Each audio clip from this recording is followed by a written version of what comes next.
Hi all, welcome back to Aishwarya YouTube channel. ಎಲ್ಲರೂ ಹೇಗಿದ್ದೀರಾ? I hope ಎಲ್ಲರೂ ಚೆನ್ನಾಗಿದ್ದೀರಾ ಅಂತ. ಇನ್ನೂ ಯಾರೆಲ್ಲ ನನ್ನ ಚಾನಲ್ನ ಸಬ್ಸ್ಕ್ರೈಬ್ ಮಾಡದೆ ನೋಡ್ತಿದ್ದೀರೋ ಪ್ಲೀಸ್ ಸಬ್ಸ್ಕ್ರೈಬ್ ಮಾಡಿ, ಹಾಗೆ ಪಕ್ಕದಲ್ಲೇ ಕಾಣುವ ಬೆಲ್ ಐಕನನ್ನು ಕ್ಲಿಕ್ ಮಾಡಿ. ಇವತ್ತು ನಾನು ನಿಮಗೆ ಸಿಂಪಲ್ಲಾಗಿ ಮಶ್ರೂಮ್ ಮೆಂತ್ಯ ಪಲಾವ್ ಮಾಡೋದು ಹೇಗೆ ಅಂತ ಹೇಳ್ಕೊಡ್ತೀನಿ ಬನ್ನಿ. ಈಗ ಮಶ್ರೂಮ್ ಮೆಂತ್ಯ ಪಲಾವ್ಗೆ ಏನೇನು ಬೇಕು ಅಂತ ತೋರಿಸ್ಕೊಡ್ತೀನಿ ಬನ್ನಿ. ಅಕ್ಕಿ 2 ಗ್ಲಾಸ್ ಇಟ್ಕೊಂಡಿದ್ದೀನಿ, ಮೆಂತ್ಯ ಸೊಪ್ಪು 1 ಕಟ್ಟು, ಹಾಗೆ ಹಸಿಮೆಣಸಿನ್ಕಾಯಿ ಕಾಯಿಚೂರು, ಮತ್ತು ಮಶ್ರೂಮು, ಬಟಾಣಿ, ಶುಂಠಿ ಬೆಳ್ಳುಳ್ಳಿ ಪೇಸ್ಟು, 2 ಈರುಳ್ಳಿ, 2 ಟೊಮೊಟೊ, ಆಮೇಲೆ ಪಲಾವ್ ಇಂಗ್ರೀಡಿಯೆಂಟ್ಸು, ಆಮೇಲೆ ಕೊತ್ತಂಬರಿ, ಪುದೀನ ಒಂದು ಹಿಡಿ ತೊಗೋಬೇಕು.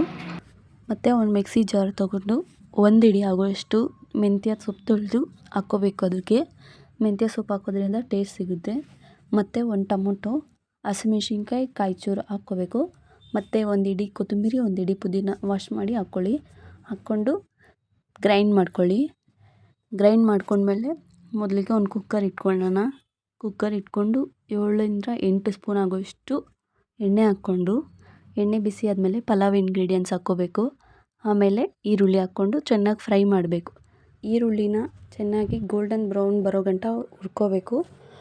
ಗೋಲ್ಡನ್ ಬ್ರೌನ್ ಬರೋ ಗಂಟ ಹುರ್ಕೊಂಡ್ರೆ ಟೇಸ್ಟ್ ಚೆನ್ನಾಗಿ ಸಿಗುತ್ತೆ ಅಂತ. ಅದಾದಮೇಲೆ ಅದಕ್ಕೆ 2 ಟೇಬಲ್ ಸ್ಪೂನ್ ಆಗೋಷ್ಟು ಶುಂಠಿ ಬೆಳ್ಳುಳ್ಳಿ ಪೇಸ್ಟ್ ಹಾಕ್ಕೊಂಡು ಫ್ರೈ ಮಾಡ್ಕೊಳ್ಳಿ. ಒಂದು 5 ನಿಮಿಷ ಫ್ರೈ ಮಾಡ್ಕೊಂಡ್ಮೇಲೆ ರುಬ್ಬಿಟ್ಕೊಂಡಿರುವ ಮಸಾಲೆಯನ್ನು ಅದಕ್ಕೆ ಹಾಕಬೇಕು.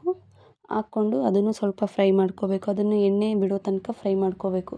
ಸೈಡಲ್ಲೆಲ್ಲ ಎಣ್ಣೆ ಬಿಡುತ್ತೆ, ಅದು ಆ ಥರ ಆಗೋ ತನಕ ಫ್ರೈ ಮಾಡ್ಕೊಬೇಕು. ಅದಕ್ಕೆ ಒಂದು ಚಿಟಿಕೆ ಆಗೋಷ್ಟು ಅರಿಶಿನ ಹಾಕ್ಕೊಂಡು ಅದನ್ನು ಸ್ವಲ್ಪ ಅಲ್ಲಾಡಿಸಿ ಫ್ರೈ ಮಾಡ್ಕೊಳ್ಳಿ. ಆಮೇಲೆ ಎಣ್ಣೆ ಬಿಟ್ಟಾದಮೇಲೆ ಬಟಾಣಿ, ಮಶ್ರೂಮ್ ಹಾಗೆ ಮೆಂತ್ಯ ಸೊಪ್ಪು 3 ಹಾಕಿ ಚೆನ್ನಾಗಿ ಮಿಕ್ಸ್ ಮಾಡ್ಕೋಬೇಕು. ಚೆನ್ನಾಗಿ ಮಿಕ್ಸ್ ಮಾಡ್ಕೊಂಡು ಅದು ಕೂಡ ಚೆನ್ನಾಗಿ ಎಣ್ಣೆದ್ರಲ್ಲಿ ಫ್ರೈ ಆಗಿ ಎಣ್ಣೆ ಸೈಡಿಗೆ ಬಿಟ್ಕೋಬೇಕು ಅನ್ನೋ ತನಕ ಫ್ರೈ ಮಾಡ್ಕೋಬೇಕು. ಈ ಥರ ಫ್ರೈ ಮಾಡೋದ್ರಿಂದ ಮೆಂತ್ಯ ಕಸರೆ ಬರೋಲ್ಲ. ಇವಾಗ ಟೇಸ್ಟ್ಗೆ ಎಷ್ಟು ಬೇಕೋ ಅಷ್ಟು ಉಪ್ಪು ಹಾಕ್ಕೊಳ್ಳಿ. ಉಪ್ಪು ಹಾಕ್ಕೊಂಡು ಒಂದು 5 ನಿಮಿಷ ಕುದಿಯೋಕ್ಕೆ ಬಿಡಿ. ನೋಡ್ತಿರ್ಬೋದು ಇವಾಗ ಎಣ್ಣೆ ಎಷ್ಟು ಚೆನ್ನಾಗಿ ಸೈಡಲ್ಲಿ ಬಿಟ್ಟಿದೆ ಅಂತ.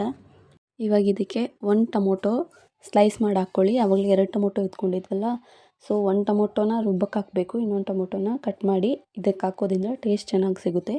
ಈಗ 2 ಗ್ಲಾಸ್ ಅಕ್ಕಿನ ನಾನು ತೊಳೆದು ಹಾಕಿ ಅದಕ್ಕೆ ಒಂದು 5 ನಿಮಿಷ ಬಿಟ್ಟು ಒಂದು 4 ಗ್ಲಾಸ್ ನೀರು ಹಾಕ್ಕೊತಿದ್ದೀನಿ.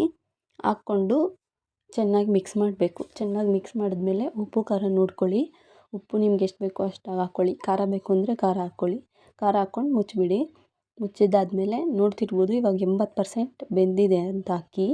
ಇವಾಗ ನಾನು ಇದನ್ನು ಮುಚ್ಚಿ ಒಂದು ಭಾರವಾಗಿರೋ ಕಲ್ಲನ್ನು ಅದ್ರ ಮೇಲೆ ಇಟ್ಟಿದ್ದೀನಿ. ಇವತ್ತು ನಾನು ವಿಜಿಲ್ ಹಾಕೋಕ್ಕಾಗಿಲ್ಲ, ದಮ್ ಕಟ್ಟಿ ಮಾಡೋಣ ಅಂತ ಅಂದ್ಕೊಂಡು ಈ ಥರ ಮಾಡ್ತಿದ್ದೀನಿ. ನೀವು ಬೇಕಂದರೆ ವಿಜಿಲ್ ಕೂಡ ಹಾಕ್ಕೋಬೋದು. ನೋಡ್ತಿರ್ಬೋದು ಎಷ್ಟು ಚೆನ್ನಾಗಿ ರೆಡಿಯಾಗಿದೆ ಮಶ್ರೂಮ್ ಮೆಂತ್ಯ ಪಲಾವ್. ನೀವು ಇದಕ್ಕೆ ಚಟ್ನಿ ಕೂಡ ಮಾಡ್ಕೋಬೋದು, ಮೊಸರು ಬಜ್ಜಿ ಕೂಡ ಮಾಡ್ಕೋಬೋದು. ನಾನು ಇವತ್ತೇನು ಮಾಡೋಕ್ಕೆ ಆಗಿಲ್ಲ, ಅದಕ್ಕೋಸ್ಕರ ಮಾಡಿದೆ. ಮಶ್ರೂಮ್ ಮತ್ತು ಮೆಂತ್ಯ ಹಾಕಿ ಮಾಡಿರೋ ಪಲಾವು ಟೇಸ್ಟ್ ಹೇಗಿದೆ ಅಂತ ಹೇಳ್ಬಿಟ್ಟು ತಿಂದ್ಬಿಟ್ಟು ಹೇಳ್ತೀನಿ. ನಿಜವಾಗ್ಲೂ ಚೆನ್ನಾಗಿದೆ. ಒಂದು ಸತಿ ಮನೇಲಿ ಮಾಡ್ಕೊಂಡು ತಿಂದು ನೋಡಿ ಟೇಸ್ಟ್ ಹೇಗಿದೆ ಅಂತ ನನ್ನ ಕಮೆಂಟ್ ಬಾಕ್ಸಲ್ಲಿ ಕಮೆಂಟ್ ಮಾಡಿ. ಇನ್ನು ನನ್ನ ವಿಡಿಯೋ ಇಲ್ಲಿಗೆ ಎಂಡ್ ಮಾಡ್ತಾಯಿದ್ದೀನಿ. ವಿಡಿಯೋ ಇಷ್ಟ ಆಗಿದ್ದರೆ ಲೈಕ್ ಮಾಡಿ, ಶೇರ್ ಮಾಡಿ, ಸಬ್ಸ್ಕ್ರೈಬ್ ಮಾಡಿ, ಹಾಗೆ ಪಕ್ಕದಲ್ಲೇ ಕಾಣುವ ಬೆಲ್ ಐಕನನ್ನು ಕ್ಲಿಕ್ ಮಾಡಿ. ಮತ್ತೆ ನೆಕ್ಸ್ಟ್ ವಿಡಿಯೋದಲ್ಲಿ ಸಿಗ್ತೀನಿ. ಟೇಕ್ ಕೇರ್, ಬಾಯ್ ಬಾಯ್.